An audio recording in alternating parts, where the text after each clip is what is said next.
another way that we can relax off some tight muscles. Just so you know how it works, it's kind of to do with how our brain is controlling our muscles. So, for example, if I'm picking something up with this hand, my brain is telling the muscle on the front to contract and also sending a signal on the muscle on the back to relax so that the front one doesn't have to do the work of picking up the thing and working against a tight muscle. So we can use this principle for releasing any tight muscles. So let's say, for example, I was tight in this front muscle from whatever I've been doing. I can actually ask the brain to turn on the muscle on the opposite side. So what I'll be doing is the opposite movement of the tight muscle. And I'm going to do that against a resistance that's not moving. So I can either use my hand or I can use a wall, doesn't really matter. What we're doing with that is I'm doing this motion using this muscle, but my hand or the wall is preventing from any movement from occurring at the joint. That's important here.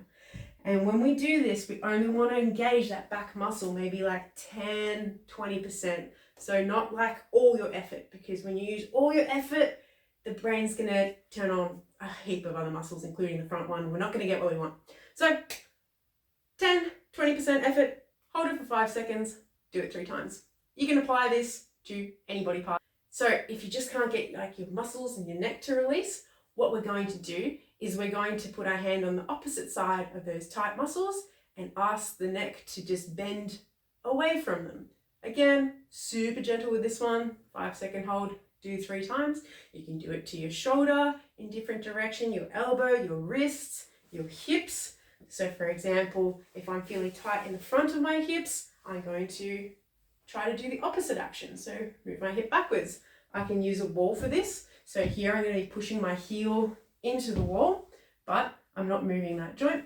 Just 10, 20% effort, hold for 5 seconds, do 3 times. None of these things should hurt while you're doing them, but you should feel a little bit less tight after you've done them.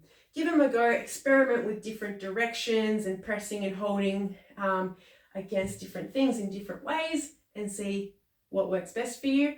Another thing that you can do with this technique is say when you're already in a stretch. So let's say, for example, I'm trying to stretch out that pec muscle on the front and I'm doing this stretch and that's as far as I can go. What I can do is I can actually try to push back into the wall at the end of where I feel my stretch is, that 10, 20%, pushing that, holding for 5 seconds and then relax.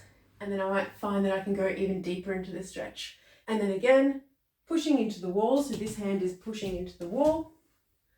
20% effort, hold it for 5 seconds and relax. And you'll find you can go again afterwards. So this is really good for hypermobile people who, you know, they can stretch all day, but they still feel tight. Maybe doing these ones where we're asking the brain to turn on muscles on one side, you might get a better effect of the brain letting go of the tension on the other side. Give it a go. It might help you out. See how you go.